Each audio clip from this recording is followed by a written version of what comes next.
You have been in the United States for 10 years or more. You may have American citizen children. You work here. You live here. You pay taxes.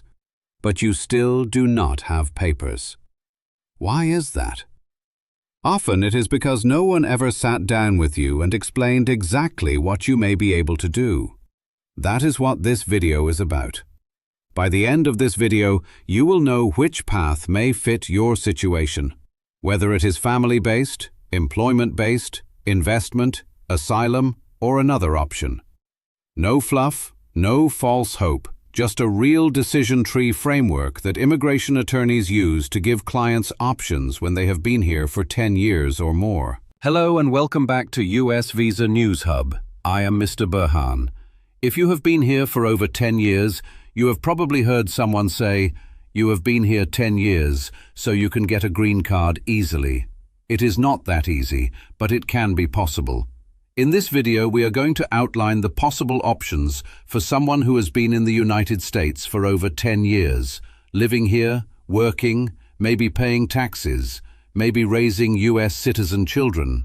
This video is for informational purposes only and does not constitute legal advice. Please consult a licensed immigration attorney for guidance specific to your situation. Immigration attorneys often use something called a decision tree overview to sort clients into options depending on where they fall. It generally breaks into 4 categories. Number 1. The family path. Do you have qualifying relatives or immediate relatives in the US? This is usually one of the fastest ways. Number 2. The employment path.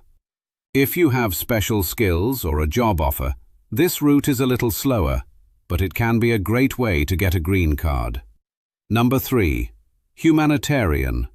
Do you need protection, and is the US a place of refuge for you? Number 4. Self-petition. No sponsor and no investment needed. If you qualify based on special skills or your own circumstances, let's start with family-based options. If you have immediate family in the US, a spouse, a parent, or in some cases a sibling who is a US citizen, that is often the quickest starting point. A spouse who is a US citizen usually means no waiting period, and the same is generally true for parents of US citizens. But if you are married to a green card holder, or have citizen siblings, or are over 21 with citizen parents, you fall into the preference system and have to wait for priority dates to become current. If you have immediate family members like a spouse or parent, you can often adjust status inside the United States, even if you previously overstayed a visa.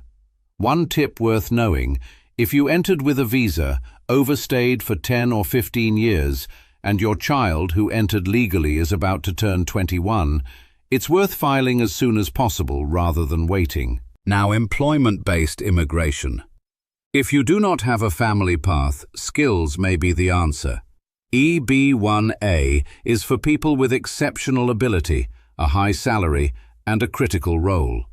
If you came to the US legally and maintained status for years, as a student, then on a work visa, but still do not have a green card because your employer has not filed for you, EB1 could be worth exploring.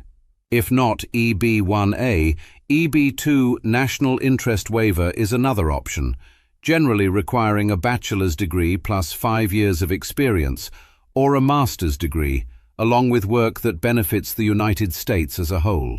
This is a self-petition, meaning you do not need an employer to file it. If you do have a supportive employer, EB2 or EB3 with PERM labor certification is another route, which can take 3 to 4 years. And if you have significant capital, generally starting around $800,000 in a targeted employment area, EB5 investor visas remain one of the more direct paths to a green card. There is also the Trump Gold Card program, which has been operating since December 2025.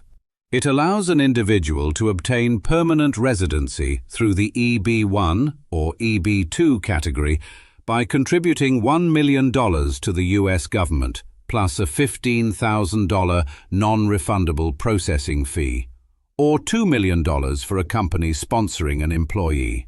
It is still a relatively new and limited program, so it's worth discussing with an attorney whether it fits your situation.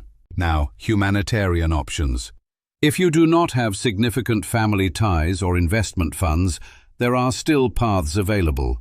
If you have a credible fear of returning to your home country, you may be able to apply for asylum, or, if you do not qualify for asylum, protection under the Convention Against Torture or withholding of removal. These require a credible, provable fear of harm, and asylum claims should only be filed with the guidance of an attorney who specializes in this area, since a weak or unsupported claim can hurt your case.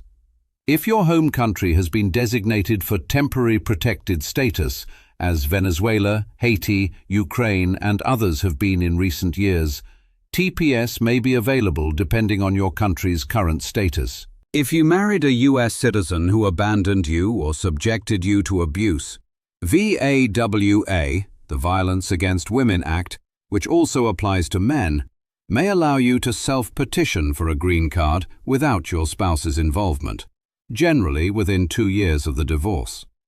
If you came to the U.S. on a work visa and experienced conditions consistent with labor trafficking, false promises, underpayment, excessive hours, restricted movement, a T visa may apply.